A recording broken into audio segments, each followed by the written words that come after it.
I get to tell you about two of my heroes. They share so much in common. As I see many of my students here, I cannot think of two lawyers who are better role models for you for your career than Al Meyerhoff and Connie Rice. Let me start by telling you a little about Al. There's a lot of details in the program, and I won't repeat all of that. Al went to Cornell Law School. He spent his career as a public interest lawyer, initially starting at California Rural Legal Assistance, one of the preeminent legal services and public interest law offices, not just in the state, but in the country. He made a real difference representing individual clients and changing the law. It's altering the law so that undocumented immigrants were able to get an education in California. He left there to go to the Natural Resources Defense Council, which is the preeminent public interest environmental law organization in the country. He did a tremendous amount of good there, including in enforcing California's law regulating toxic substances. And then he went from there to the law firm Coghlan Stoya, where he specialized in bringing class action suits on behalf of plaintiffs. One of his greatest successes was with regard to representing garment workers who were truly held under slave conditions working in sweatshops. A couple of years ago, in 2008, soon after I moved to Irvine, I got a call from Al to get together and have lunch. We had a wonderful lunch together in Pasadena where he expressed his excitement about UCI Law School and all we were trying to achieve. And we talked about his coming and teaching for us. He was very generous in saying he wanted to financially support the law school. We also talked about ways in which we could raise even larger amounts of money. So tragically, soon after, he died of cancer. And not long after that, I got a call from his wife, Marcia Brandwin. Marcia, can I introduce you to everybody? Marcia's here in the front row.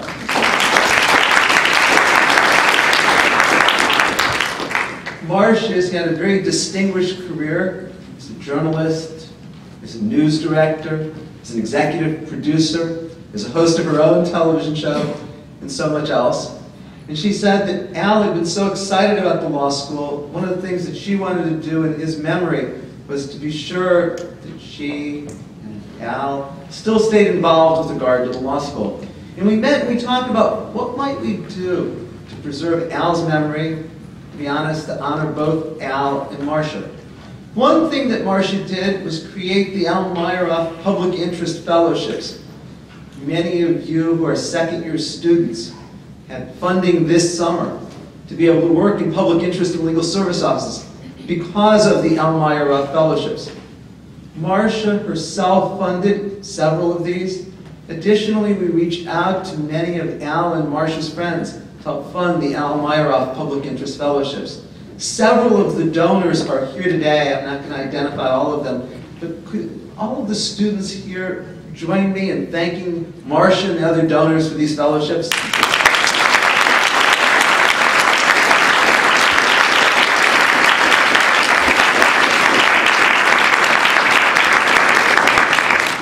And this is not simply a program from last summer.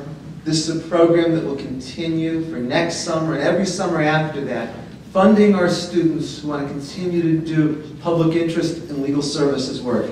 I cannot say enough how crucial this money is in allowing students to begin careers doing public service.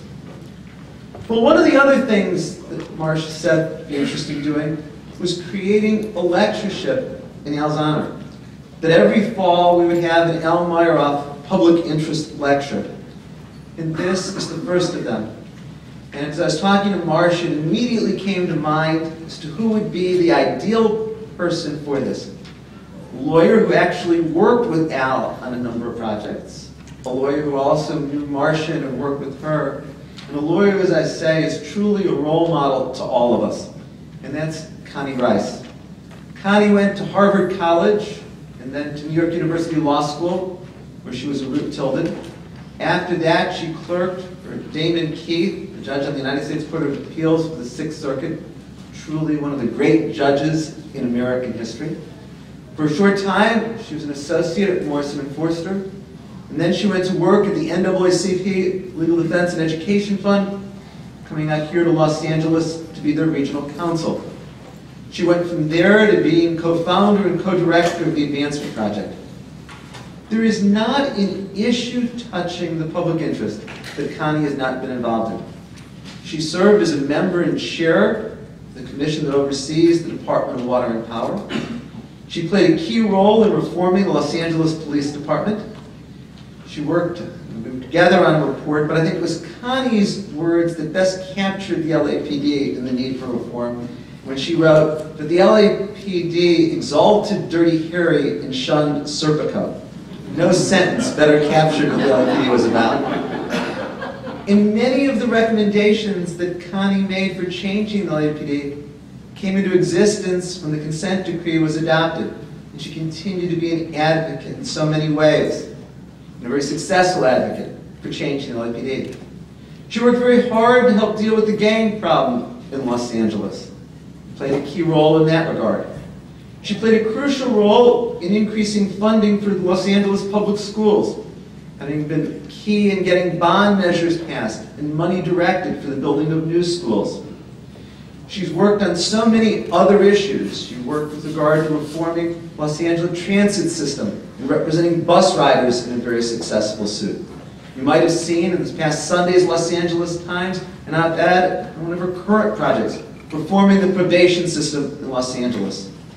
So as I said, I cannot think of a better person to speak with us today. I cannot think of a better person to be the first Alan Meyerhoff Public Interest Lecturer than my dear friend Connie Rice.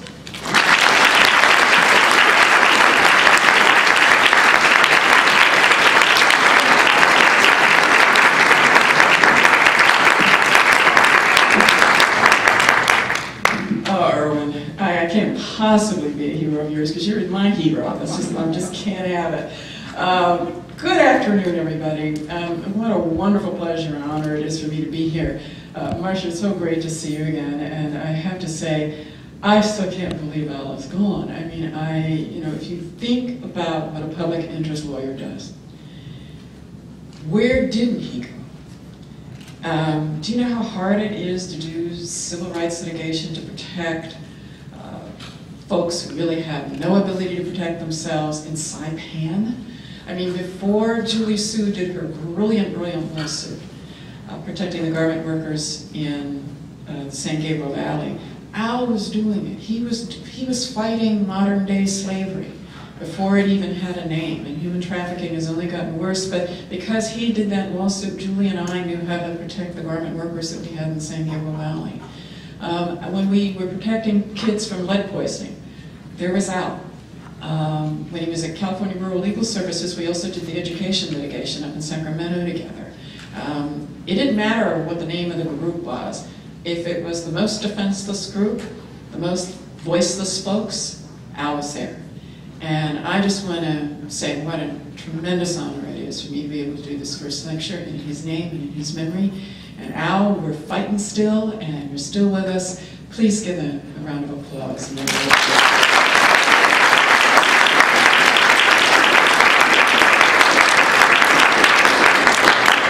A great civil rights litigator. Erwin, don't look down, because every decade I think I can't be more amazed by you. Who could start a new law school when capitalism as we know it ends? I mean, I'm ready to take over LAPD and become LAPD chief, capitalism ends, but that's easy compared to starting a new law school. You've got to fundraise like all get out. Only Erwin could take nothing and turn it into, I mean, it's already mentioned with Harvard and NYU. I mean, it hasn't even been, how long have you been here, Erwin? I mean, it's just ridiculous. But Erwin is, as far as I'm concerned, a national treasure. I could not do what I do had Erwin not been there. He gives us our intellectual framework. It's not that we aren't bright, but I'm talking about all of the intellectual capital in the public interest world in LA County and Orange County. There isn't a major case where Erwin isn't there telling us what the framework is. Between him and Tony Amsterdam, I cannot imagine better intellectual guidance. And I mean, Erwin, the other thing about you is that you don't age. I mean, I can remember in my Bar Bree lecture where his video, his picture, I said, who is this cat who talks in full paragraphs and full sentences with periods. I mean, I never knew anybody who spoke outline before. I mean, you know, I passed the bar because he was doing those ridiculous bar brie courses. I mean, that was over 25 years ago. And passing a bar was not easy for me because I never took the time to study, and I moved from state to state. It was always an adventure and a betting the lotteries whether I passed or not. But I passed on I passed in California because he was on the tapes, and I just thought, wow, am I ever going to meet this guy? And little did I know that I would actually be doing a number of cases with him. So Erwin, congratulations on the law school. I'm so glad you're back. I was upset when you left. I didn't let you go. I still called you. I still made you help me. And you're not going anywhere now, so let's keep this law school going. Congratulations. It's really amazing.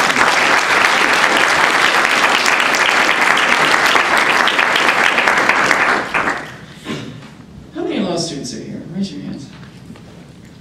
Oh, good, good. Just a few of you. I hope that you take away from this lecture a few ideas about how you can become change agents, you can become civic entrepreneurs, you can become catalysts to make this great country's blueprint a reality for folks for whom it really does not work. It's a very strange time now. It's not fashionable to be in civil rights. I mean, I dress in a Victorian manner because I'm actually Victorian. I mean, that's just my persona. I don't make any apology about it. I'm exactly what I look like, a black American empress, and I don't make I am a Neiman Marxist, and Carol Sobel and I have a contest as to who buys more shoes. We need therapy, but we can't afford it because we're public interest lawyers. And so shopping is our therapy, and Erwin just shakes his head when the two of us get together. Carol actually has a great sense of humor and has actually done the comedy club. I just laugh along with her. But I hope that students, you don't have to become like me, you don't have to dress like me, you don't have to be a Luddite like me. But I hope that you take from this lecture a few ideas about what does it really take to pick up the baton that Martin Luther King passed off. Pick up the baton that Harriet Tubman has given to us. You know, my grandmother said that justice is a relay. It's a relay race. And each of us has a leg. And we're getting old, and we need you to get ready. You know how in the relay, you start off, you see the runner coming up, and you start off and you reach behind, but you don't look, and then we hand you the baton. We're getting old, and we need to hand you that baton. So I am so glad that you are here, because what I want to share with you is a sort of reality check on where we are and where we need to go, because justice is a relay, and we can never stop running it. Okay, we have come a tremendous distance. Just to give you a frame of reference, and I don't mean to scare you, but I'm 54, relatively young. I know that sounds ancient to you, but it's actually kind of young. But I am the great-granddaughter, not great-great, but great-granddaughter of slaves and slave owners. I'm Sally Hemings, okay? My family lives for a very long time, and in those old days, they had lots of kids, and I'm the descendant of the youngest of each of those clans. So we missed a generation in there. So instead of the usual 3 generations, it really has only been from legal chattel to legal counsel in 4 generations, okay? That is an astonishing story. It is an astonishing story. And it could only happen in the United States. I make no apology. And the slavery that my ancestors went through was different from the slavery of the big Haitian-style plantations.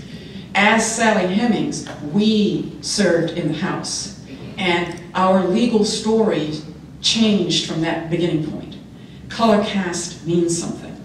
Yes, I'm very proud of the hard work, but all I had to do was push open the doors that were rammed open by the Harriet Tubmans, by the Jackie Robinsons who fought civil rights on the Mound, and Martin Luther King who did his sermons on the Mount, and you had Thurgood Marshall's crusade in the courts, and you had the suffragists and the abolitionists and the Quakers, and always the Jewish community. The Jewish community and the African American community. That's the story of the NAACP Legal Defense Fund. It is a black and Jewish organization, and it has always been a centerpiece and a central engine and driver. That partnership was the crusade in the courts. Thurgood Marshall, Jack Greenberg, Connie Rice, Carol So. It's still that story. It's an amazing story. Read Crusaders in the Courts. But that story, I begin there because we're still playing that script out. Where are we? The ending of slavery was the beginning. But we are still fighting the vestiges of that fight, even with the first African American president. Martin Luther King Jr., who was the real domo general of the Civil Rights Revolution, put it this way. He said, the first phase of the Civil Rights Revolution, we agreed only to end brutality, okay? And it was mainly because of the Cold War. I don't think without the Cold War that we would have agreed to do it. So politics always plays the backdrop. Always understand the political context in which you were mounting these civil rights crusades.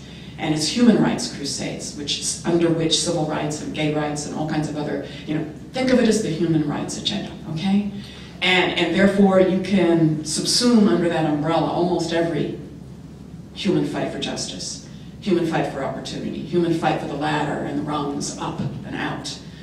We are simply expanding the span of freedom, expanding the span of real opportunity, making sure that folks who want to take themselves out of poverty have the rungs on the ladder. And where are we today? Well, we've spent 30 years taking the rungs out of the ladder, and Irwin and Al and all of those civil rights lawyers are trying to put those rungs back in. And that's what we need you to do, is to continue that fight. Even though it's out of fashion, even though we don't have cable shows, even though we're just not in style. I mean, it's about as in style as this outfit. Oh, it looks good on me, it's out of style. Okay? We are not current, all right?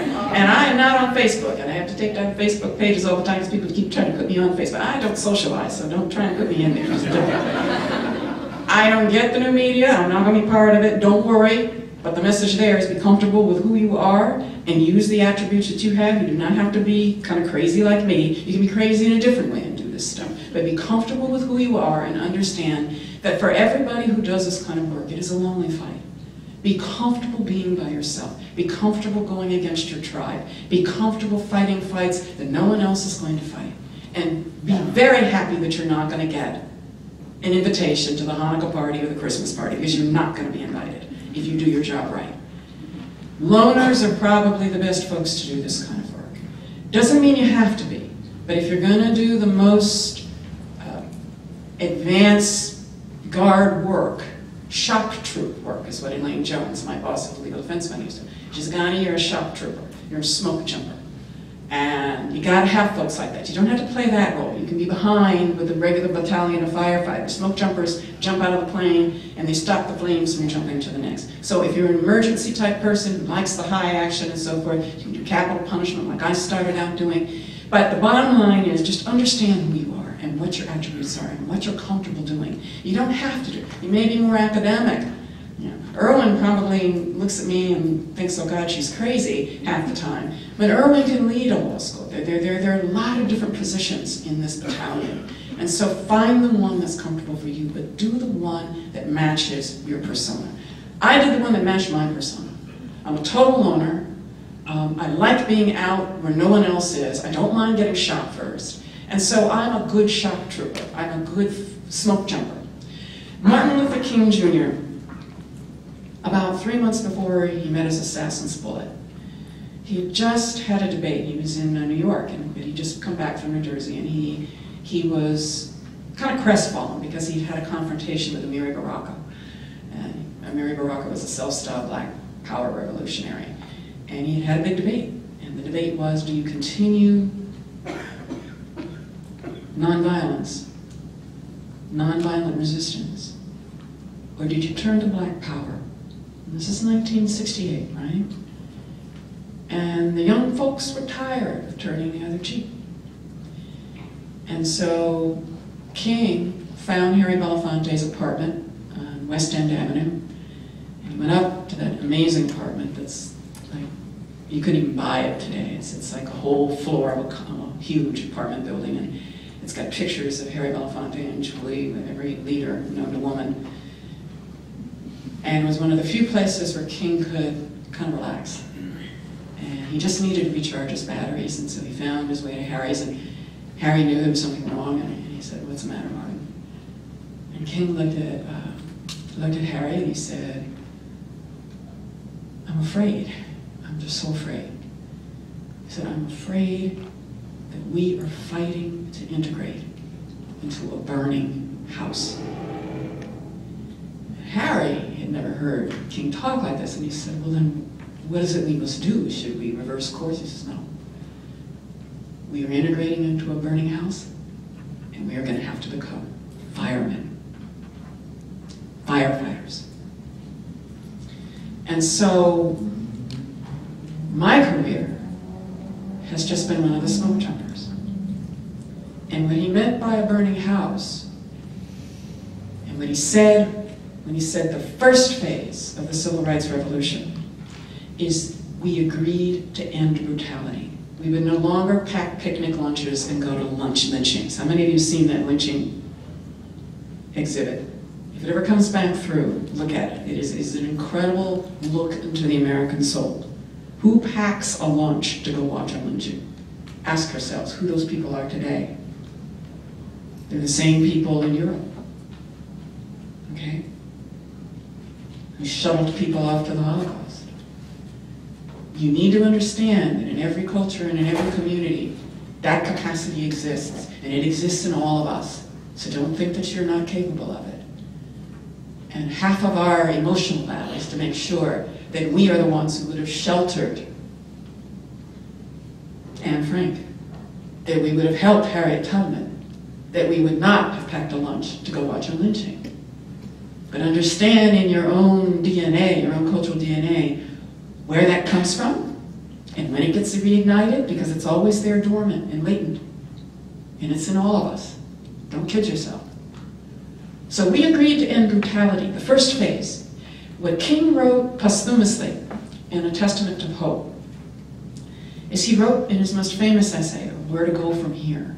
He said, the United States will not agree to go beyond ending brutality. It will not sustain a battle against the poverty that stems from slavery.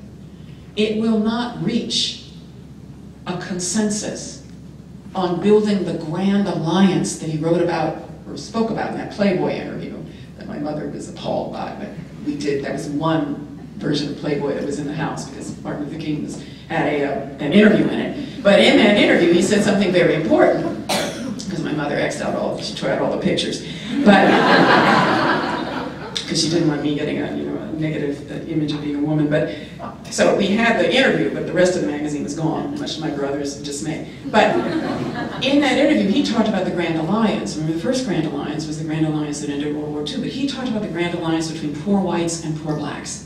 And if you were in Southern California, you talk about poor Latinos, poor Thai. I mean, we've got everybody. We got poor Aborigines, poor Ethiopians, poor Norwegians. We got the whole world right here in our backyard, okay? So he would have included all those other groups, but at the time it was about poor whites and poor African Americans. And he said, the poor Negro and the poor white are soon going to be obsolete because of automation.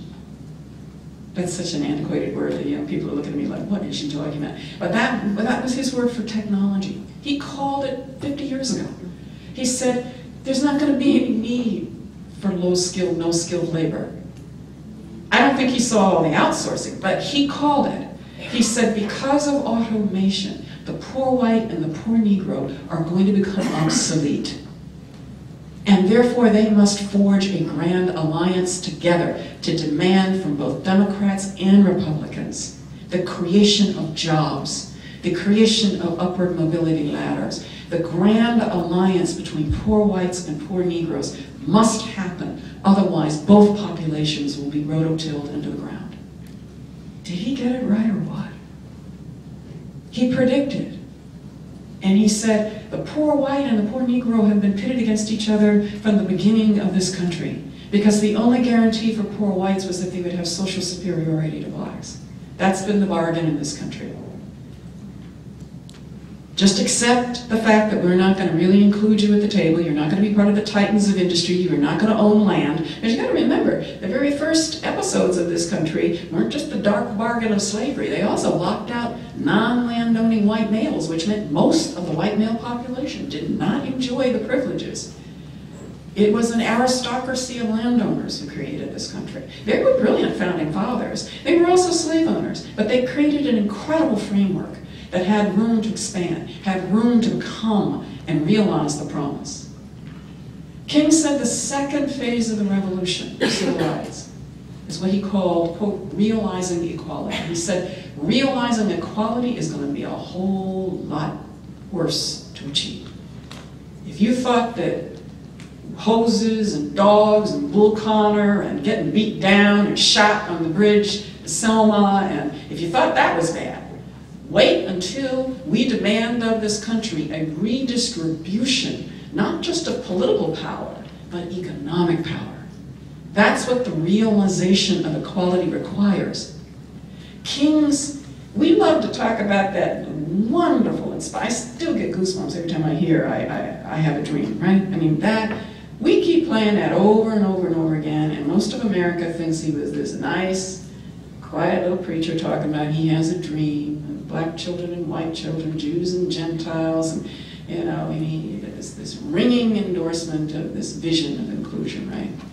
I have a dream too, but he would tell us to wake up and smell the coffee, because the most important speeches from Martin Luther King Jr. were about what he called, quote, the radical reconstruction of the American edifice that will be required to achieve the second phase of the Civil Rights Revolution. And students, that's where we are. We haven't achieved it, okay? In fact, in 2010, we've created a bigger wealth gap. There are more families of all races becoming impoverished. The middle class is hanging on by its fingernails, right? The downward mobility is gathering speed. He predicted all of this. And he said, I'm a capitalist, but I want capitalism with a humane center. He said, if you let profits run your entire capitalism model, you will not have what he called human-centered capitalism. And he said, realizing equality and achieving human-centered capitalism, which means you do not take the welfare of children and sublimate it to the need for the Gap to make more money. You do not countenance slave labor in Saipan. That's why Meyerhoff went over there and made sure, because those were American companies using child labor, that the very same people fighting healthcare today, the same plutocrats that funded the pseudo-populist attacks against Social Security, child labor laws, the safety net, Medicare with LBJ. I mean, you know, it's the same interest, using working class people to counter their own interests, and it works every time. And we're seeing it today with the Tea Party. Not all of them. There's a righteous anger there, and it ought to be there, and Martin Luther King would be meeting with them right now, because they were part of the Grand Alliance he envisioned. What we have to understand is where we are today, where we are in this revolution. When Barack Obama became president, see, King was right in a number of ways. He was right that we would quickly abort any kind of real serious effort to end extreme poverty in this country. Because it was LBJ who asked the head of OMB, and I can't remember his name, I used to know his name, but LBJ said, how much would it cost to end extreme poverty? How much would it cost to have all the people in my East Texas district get into the middle class? How could I see a stop in the increase of poverty? LBJ asked that question, and the director of OMB said it would cost, it was something like $6 trillion at the time. And the calculation under LBJ's directions was how much would it cost so that the rich could continue getting richer? Because that would have to be the political bargain, right? He was very practical. So the rich, he said, the rich could continue getting richer than everybody else, but they would have to do it at a slower pace. But if you slowed it down to X percentage of increase each year, and you invested in these systems of education and funding for college and funding for daycare and funding for healthcare and laid out the engines that advance and put the ladders, put the rungs back in the ladder so that folks who are willing to work can climb out, because that's really all we've been doing with our civil rights cases, really, is creating those ladders. People will take to upward mobility automatically. You just have to give them the tools, okay? You're not giving them handouts, you're giving them the tools. And you're giving them the chance to overcome the stuff they had nothing to do with creating, their circumstances into which they were born. Right now, we've spent the last 30 years shifting fiscal risk from socialized fiscal risk to individual families. Yet we've socialized corporate risk. We socialized corporate risk, which is not a bad thing to do, because you want companies to take risk. You want companies to create wealth, and to create wealth you have to take risk, and you don't want them all going under. That's why we have our bankruptcy laws. I mean, capitalism is an amazing thing. Study your bankruptcy. Study your property courses. The best courses that helped me in civil rights were not civil rights courses, because we don't put any teeth in our civil rights laws. What we put our teeth into is contract law. Master contracts and master property law, because that's how I learned how to take, front load a big class action case, load it up with facts, and then flip it to a settlement negotiation, because the settlement negotiation is governed by contract law. And contract, they don't undo contracts. With a blink of an eye, they'll undo a promise for civil rights. But the standard for undoing a contract is almost an impossibility standard. So once you transfer the human rights framework into the contracts framework, then you locked it in, okay? And what's even tighter than contract law? Bond law. Study bond law. That's how we got the schools fixed. That's how we got the schools built. Because we had to lock the politicians up, because you can't give them any money. They'll spend it on upping salaries for everybody and their friends, and the schools don't get built. They had 100,000 kids with no seats. What did we had to take over the school board? Don't do that through the 501c3, though. You got to get a law firm to do that, okay? Otherwise you'll have Newt Gingrich having hearings on you. But we have a law firm. And we have the Advancement Project. That's the soft side of Sears, and we do our policy work, and we're nice, and we talk, and we do summits and conferences, and we issue papers on that side, right? But I'll only talk for about 10 minutes. I'll talk to you for about half an hour, but if I see that you're not willing to really go the distance in changing the fundamental things that need to be changed, you're going to get a lawsuit, or you're going to get some legislation, or you're going to get taken out of office. On the hard side of Sears, which is the law firm. You have to have both. The conservatives have both. I don't know why we're afraid to have both. We need both. And we did. We got the Republican mayor, and we took 3 people out of office, and we put Janethia Hayes in there. Janethia Hayes makes me look mild. I'm trying to become Janethia when I grow up. Put her as president of the school board, and she fired everybody she could see. And we fired everybody in the facilities division, because they had football coaches and art teachers building schools, and then you wonder why they built the Belmont School on an exploding methane field. Well, you had a football coach in charge of a $400 million high school development. And why? Because it was his turn to do something important, they told us. His turn to do something important. He had never so much as built an outhouse with Legos, but he was given this job. I mean, you really have to go get a gin and tonic after you meet with these folks, because they're in their own little world. And you just can't believe that they fit this way, but they did, and they wasted $60 million. We had to get these people out of the way, okay? They were just too stupid to deal with. You have to get them out of the way, all right? And you have to wall them off. Well, the only way you can wall them off without creating a whole new department is that you have to actually, I said, okay, contract law, bonds, school construction bonds. We did a case, Godinez v. Davis, and Davis, who was a reverse ATM machine and cared about money but didn't really care about building schools, so we can get this case settled. We can bring $1 billion back to LA, and that's what we did. Godinez v. Davis, within 11 months, we had $1 billion in the bank through that lawsuit, and that was a masterful class action litigation that we did. But the cases are easy compared to actually getting the full job done. Yes, you're going to have to get your chops as lawyers. You're going to have to figure out how to put, ex parte applications together, habeas petitions together. You're going to have to figure out how to put a, Title VI. But we can't do Title VI. We were in Title VI because we're no longer private attorney general provisions anymore after we won the MTA case. But you can find proxies for it. You can find state law equivalents, for the adverse impact standards, which is probably the most important area of civil rights law that there is right now. And we have to preserve it. They're going to go after adverse impact with claw hammers, because adverse impact forces you to change and restructure. Why?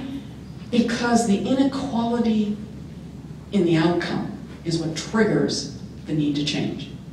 It's not about looking for people in hoods with burning crosses and intentional discrimination. Don't care if it's intentional. If the system, if the ghosts in the system just inadvertently, who knew, just produce this kind of unacceptable gaps in equality of opportunity, you have to fix it. Doesn't matter how or why it happened. So your job is to make sure that adverse impact does not get run out of the structure of our legislation, federal and state, and that these judges get educated enough not to be afraid of it. It's now being portrayed as a communist plot, like everything else, or a socialist plot. So don't let that happen. But the bond law, you get something, not the precatory language, mind you. You gotta know the structure of the bond, okay? Are you with me? We had to get the provisions of the strategic execution plan, which said that only the professionals could touch the money. We had to lock the politicians away from the money like a crack addict away from crack, okay? Because if you let the politicians get it, schools won't get built. Kids were sitting in broom closets and window sills and 100,000 children with no seats. Can you imagine how in the world did that happen? And Molly and I we went in there and we said, when are you going to build these schools? Well, you've been meeting for 20 years and you haven't built a single school. And the one school that you did build made it on 60 Minutes as a flaming disaster. What are you people doing? And they told me they were meeting. They think the meeting is the product, not the school. So when you're dealing with people who have gotten lost in the world of Oz, you kind of have to create an alternative, parallel structure to get the job done. And it feels really big, okay? Who told us to yank 3 people out of office? Now, you don't do electoral politics until it's the absolute last resort. That's the last resort. You do a class action lawsuit before you do politics, okay? That is a nasty business. And when you have the leading congresswoman, and I mean, you have to go against your tribe, be ready to go against your tribe, because I've sued more Democrats and more African Americans than I have anybody else, okay? I am not invited to the Black Congressional Caucus, okay?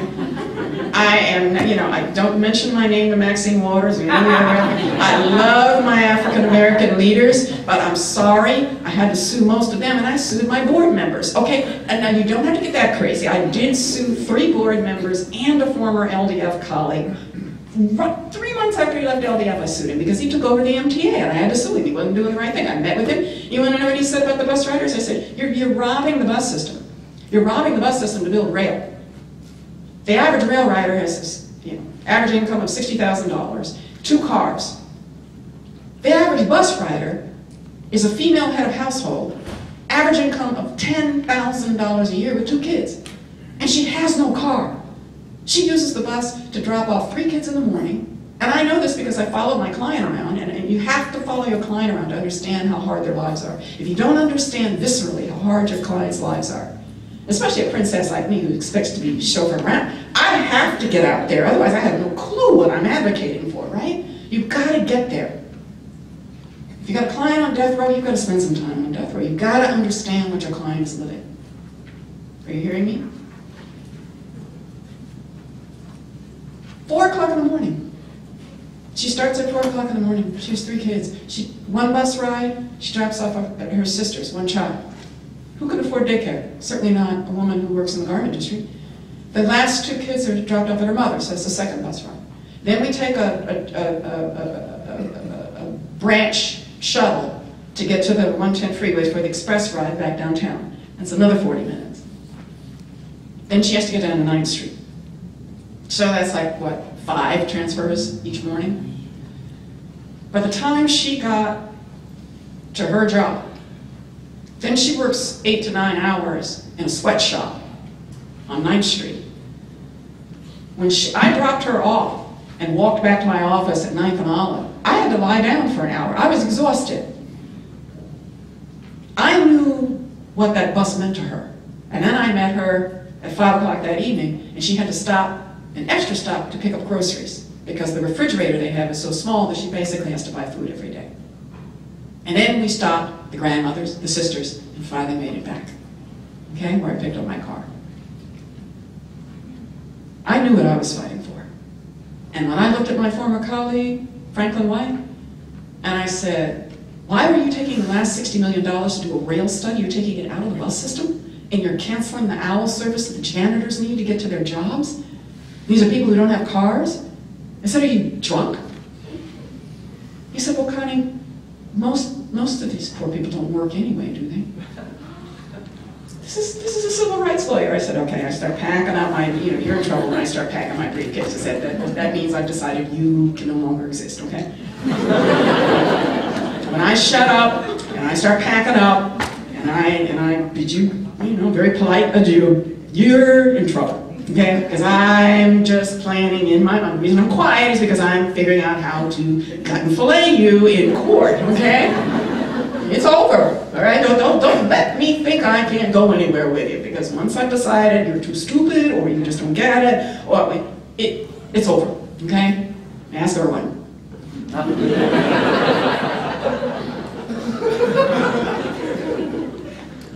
I told the bus riders there was no way we were going to win. Bus riders union, probably the best clients I've ever had. And the last Maoists in LA County. By the time we got done with that case, and the case, listen to the theory of the case. The theory of the case was, you can't gut the bus system to build rail. It just didn't feel right. Okay, so that's not going to make an argument in federal court to get it. It just doesn't feel right, Your Honor. No, that's not going to get it. Luckily, I knew a little bit about DOT regs. Never overlook the regs, okay? Never overlook the regs. These regs were written by Nixonian Republicans who didn't want Democrats building political power by building big capital projects like rail. Because when you build a big capital project like rail, you get political power. Because if you hand a $1 billion contract to Tudor Saliba, guess what? You get to pick up the phone and you become a queen maker. Tudor Saliba can't write a check to you, but I can say, fund her campaign, but don't fund his. I'm a queen maker, right? Put $1 million in Gray Davis's PAC. Gray Davis owes me. So it's not quite a brothel. It's closer to an escort service, okay? Okay? And once I understood this, finally, because I'm thinking mass transit. Why do they keep defunding the system that serves 96% of their passengers? 96% of their passengers were bus riders. And yet these 15 politicians, it was a regional authority, there was no way a federal court was going to shut down the policy choices and funding choices of a multi-jurisdictional regional authority that had delegated power from the state. I mean, state and local government, how many of you taken that? It was a nightmare. And I just looked at the clients and I said, there's no way a federal court's ever going to enjoin these kinds of choices from a body like this. But comedy, not C-O-M-E-D-Y, but comedy problems and the federalism problems are enormous. And so I told the bus riders union, you want to know something? This is so outrageous, we need to go to court. But we're going to lose. And I canceled the last vacation I even tried to take. But we had about 11 days to get a 1,000-page petition together. I believe we front-loaded, get as many, and we got Tom Rubin, who was the former CFO of the bus system, and he gave us all the dirt. He gave us 100-page declarations 4 nights in a row. He basically spilled all the beans. He showed us where all the skeletons were buried. He said, oh no, he says, I said, here's what the judge is going to say. He's going to say if he stops them from raising the fares and transferring this money to the rail system from the bus system, that we will be interfering with the normal operations of a county-wide transit system, and the judge will not want to do that. I said, I need some ammo. So he told me, he said, no, it would take them 5 minutes with one announcement because all of the buses have radios, so one announcement, and he said, oh no, the passes It's nothing to change them because they have 170,000 pre-printed passes with the old amounts on, and they're in a closet in the 5th floor of the 7th and Main headquarters, and they're in the back, and I know exactly where they are, and I still have the keys. So we had all the ammo because we had their former chief financial officer with us in court. Other secret weapon, always get a mole, always get always get an insider, because you go into court and you know more than counsel for the entity, because you know more about that entity than the lawyer for the entity does, okay? When you're a civil rights lawyer, you can never ever let your opponents see your offices, because when they see the orange crates and they see the microfiche systems, they realize you don't have a dime to your name, and the only thing that you win with is guts, moxie, determination, and the fact that you're carrying out a mission that's been handed down through time, and that you have to honor that mission, that you're on a mission. I won't say it's holy because I'm really Einsteinian in my view on faith, but it feels that way. Because when you realize the people who died, we're standing on their shoulders. There's an African-American man in the presidency, and Hillary would have won if he hadn't, okay? Think about that. I don't want to say we haven't made any progress, but it's a paradox. Don't be afraid of paradoxes. History is full of them. And we're at a very interesting time now, and you can pick this baton up, but you need to understand the paradox. I had a vision. Remember how CNN followed Barack Obama down the stairs, and then he was outlined on the Capitol balcony door, and the cameras were behind him, and you saw him go through. There's only one shot. Only CNN had the cameras and were allowed to follow him from behind. And so he went through that door into the daylight, to the Capitol balcony to do his inaugural address. And in my mind, as he went through that Capitol door, the door to Goree Island, which is also a semicircle, I saw that shot. In my mind, when he walked through that Capitol door, we closed the door of no return. We did not realize equality, but we shut that door. That's huge. That chapter is done, okay? Now it's our job to pick up where Martin Luther King left when his assassin's bullet met him, and that's to realize equality. Realize equality. And it's going to be harder now, because you can't even say the S word. We are going to have to get out there now. They have me on Fox News, and they've got me on the O'Reilly Factor, and I'm on there as parsley, really, just fodder for the liberal clown to knock around. But I go on those shows to practice my debating, because, if you hear Irwin on the radio, the one thing about listening to Irwin on the radio is that he goes more than toe to toe. He masterfully and bloodlessly. It's just so Spock-like, the way he tears apart the other side with all of the gentility, and he's so polite, but he just slay, slash, and you're left with, we have got to master that, because the public is not with us. We have lost the mantle. We have lost the public debate. My cousin, Condoleezza, I know, we're actually more alike than not, so don't get excited. My family is Republican. I came out wrong, but we are Goldwater. My grandfather put a Goldwater sign. In Black Cleveland, they left Birmingham, and they had to go because, smart black people didn't do well in the South. So they went to Cleveland, and he had his own restaurant. He was a landowner. My granddad Rice was a mean landowner, and he was a tough bargainer, and he ran a restaurant, and it was what it was. But when he put that Goldwater sign in, some of my cousins refused to come to the house, but that's how Republican my family is. Goldwater? we were the only sign in all of Cleveland from my family. So I'm the odd kid out here. Everybody, we're military men. Both my parents were spies. You can understand, we are a very strange brood, all right? I came out of this because we grew up overseas. We moved almost every year. And I missed the civil rights movement. We were in London. I was drinking tea. My father was being appointed to the court of King James, if you can believe it. I came back and he was 68. And so I got to ride that crest right into law, right into Harvard, right into law school.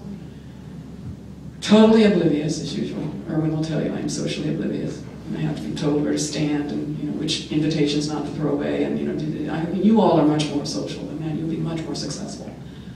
But do not be afraid to analyze these issues in their totality. Law is only a limited tool. Law is a sledgehammer and the claw hammer. You have got to get political skills, you have to get media skills, you have to build. When you do a class action impact case, it's not a lawsuit. It is an alternative platform to create policy. And it's a campaign. When you get that consent decree, it's only the first step. You've won the case, and a lot of lawyers make the mistake because we're so egocentric that it's actually about us and our cases. How many Supreme Court arguments we make. As far as I'm concerned, you're committing malpractice if you're before the Supreme Court of the United States of America. I told that to my bosses and I almost got fired. I make my clients agree to drop the case if it looks like it's going to the Supreme Court of the United States of America. That's how much we've lost the bench as a check on where we are. But at the same time, you have an African American president. Hillary Clinton hopefully will be the next president after this one. You've got youngsters who really don't think like in terms of tribe and race. I mean, it's there, but it's in the background. That's a huge advance. We created a black middle class and a Latino middle class, and there were more poor whites who went into the middle class. And then we stalled, and now we're starting to go back, okay? It doesn't mean we can't go forward again. We just have to fight for the concepts, for the frameworks, for the rungs. We have to figure it out, and we're going to have to create a new grand alliance. That's what we have to do. And litigation is going to be a big part of it. But litigation, don't think of litigation as your only tool. In fact, there isn't a single class action impact case that can change the hearts and minds of an LAPD officer. And Erwin and I used reports, we used lawsuits, we used law review articles, we used everything there is in the realm of law to use against the police because they really were centurions. They were the Praetorian Guard, they were occupier intimidator police. That's what LAPD's culture was, and they could tell you in a minute. We intimidate those who intimidate others, and we're going to intimidate, and we are the thin blue line, and we are here to suppress and contain people who are on the wrong side of the thin blue line. I have quotes from cops saying that. And so, accept that. Don't run from it. I had to switch from litigator to anthropologist.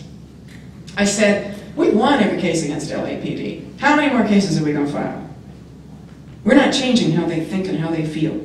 I need to understand why they behave the way they do. And we started with Erwin's report, where Erwin brilliantly pulled together this analysis of the Rampart and said, look, you people have missed the entire thing. It's not about one bad apple or 5 bad apples. It's about a poisoned tree, a poisoned orchard, a poisoned barrel. We're talking about the whole kit and caboodle being poisoned by a culture and a mindset that actually requires cruelty from one cop to another.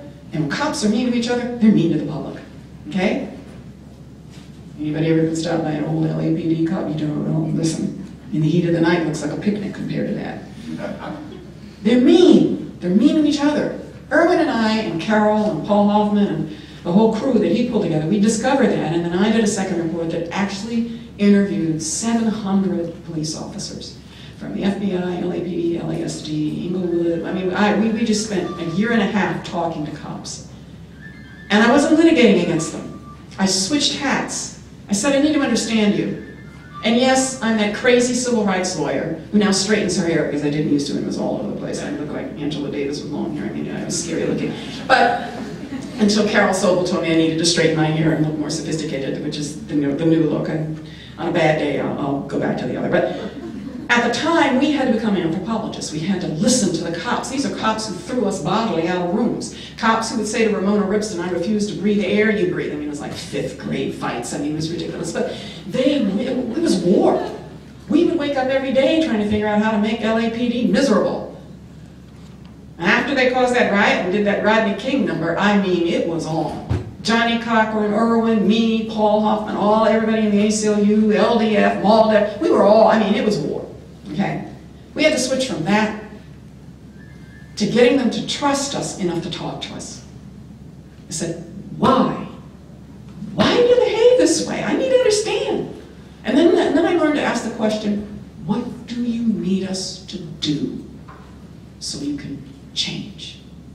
So that you can stop intimidating and find some compassion and empathy for the people you're supposed to protect. What will it take for you to see this community that you think you're supposed to crush and control? What will it take for you to see that you need to get them to trust you?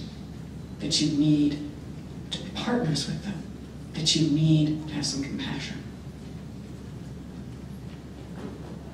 Here was the smart thing. If we had done one-on-one interviews, they'd have given us rank, serial number, and name, like they were POWs. And if we had done the interviews, they wouldn't have even given us that. Okay? We know that from having to depose them in 3 years. It takes 3 years to get documents and a discovery request with LAPD. They're brilliant at shutting down information and burying it and spreading it out and dislocated systems so that not even the city attorney knows what data her client has. We knew all those tricks. Here's what we learned. We put them in groups, like group therapy, so they could all see one another, and they could hear what everybody else was saying. And then they didn't feel like snitches. And when they were in a group together, even when we were in the back of the room, and there were cops asking the questions, we couldn't get them to shut up. I had this one cop call and say, are you coming? When's the next session? When are you coming back? we were scheduled for an hour and a half, and 3.5 hours later, they're still talking. And here was the thing. Thank God for nuns. Kathleen Salvati, who was the attorney working with me, the young attorney working with me, she went to Catholic girls' school her whole life. And the nuns, bless them, thought that a girl could only work as a secretary. So she had typing from 3rd grade through 12th grade, which meant Kathleen typed at transcription speed. And if you come into an interview with a tape recorder, people shut down. If you come into an interview with one of those, transcription machines, people shut down because they know that you're getting every word. If they think you're taking conceptual level notes, they won't shut up. They say it's like being in a confessional.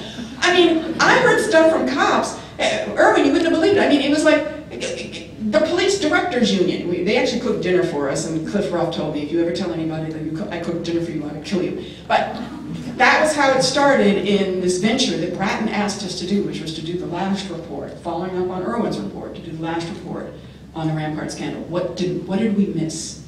So it wasn't a litigation. It wasn't a piece of litigation. It was a report, just like Irwin used. They wouldn't shut up. They told me, I said, why do you lie? And one of the directors of the league said, Connie, we tell lie after lie after lie till we don't know we're lying anymore. Another cop said, what you call lying, I call survival.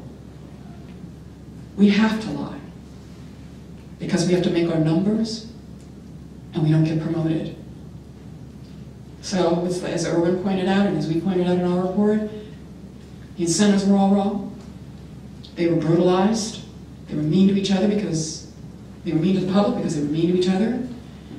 They had the wrong incentive systems. And we had set up a set of physics that put into every single cop's mind, in order to survive this perverse system, I have to lie. They committed perjury over and over and over, and they said, we commit perjury on the stand. Irwin and I could have had 10 years of depositions. We'd have never gotten those kinds of confessions. But because they thought that they were talking to other cops, because they wanted to move on their terms, in their lives, to a different kind of profession, and they had a transformative chief, Bratton, which Irwin and I played a big role in getting to LA, an outside chief who was strong enough and transformative enough. And at the end of that Bratton era, I can tell you right now, we just got the Summer Night Lights data back. And around the parks where you do round-the-clock food, you have clothes for the kids, you get 1,000 jobs per park site, so you're employing the kids, you've done a negotiation with the local gang so that they don't do drive-bys and they agree to keep the violence down, you pay them to do foot patrols with LAPD. Now there's a picture for you. That could not have happened 15 years ago. The data came out yesterday. Gang crime in general is down 13%, down for the 9th year in a row.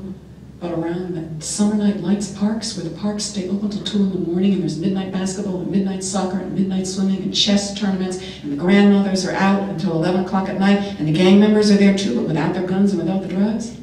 I'm talking about hot spots, places the FBI won't let their agents go.